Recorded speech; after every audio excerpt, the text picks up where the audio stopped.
എവിടുന്ന് സ്റ്റോക്ക് എടുക്കും? അങ്ങനെ ഇരിക്കുകയാണ് എൻ്റെ കൂടെ വർക്ക് ചെയ്ത ഒരു കൂട്ടുകാരൻ എന്നെ വിളിക്കുന്നത്.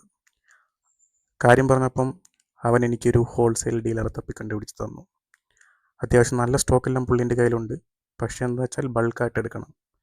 എനിക്കാണെങ്കിൽ ബൾക്കായിട്ട് എടുക്കണമെങ്കിൽ ഒത്തിരി ലിമിറ്റേഷൻസ് ഉണ്ട്. കാരണം ബഡ്ജറ്റ് തീരെ കുറവായിരുന്നു എൻ്റെ കയ്യിൽ.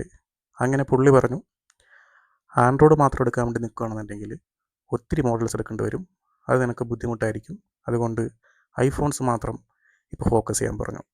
സോ പുള്ളിയുടെ തീരുമാനം കേട്ട് ഞാനും ഓക്കെ ആയിരുന്നു. കാരണം എൻ്റെ ഉള്ള ബഡ്ജറ്റ് വെച്ചിട്ട് ഐഫോണിൻ്റെ കേസസ് ആയിരിക്കും ഏറ്റവും നല്ല ബെറ്റർ ഓപ്ഷൻ വരുന്നത്. സോ ഞാൻ അവിടുന്ന് കുറച്ച് സാമ്പിൾ മോഡലുകളെല്ലാം കളക്ട് ചെയ്ത് ഐഫോൺസ് മാത്രം ഒതുക്കാണ്ട് കുറച്ച് ആൻഡ്രോയിഡിൻ്റെ പ്രീമിയം മോഡൽസ് കേസുമായിട്ട് തിരിച്ച് വീട്ടിലേക്ക് വന്നു. അപ്പോഴാണ് യഥാർത്ഥ പ്രശ്നം സ്റ്റാർട്ടാകുന്നത്. ഇത് ഞാൻ എങ്ങനെ മാർക്കറ്റ് ചെയ്യും, എങ്ങനെ ഞാനിത് കസ്റ്റമറിലേക്ക് എത്തിക്കും? അപ്പോഴാണ് എൻ്റെ കൂടെ പഠിച്ചൊരു കൂട്ടുകാരി എന്നെ ഹെൽപ്പ് ചെയ്യാൻ വേണ്ടി വരുന്നത്.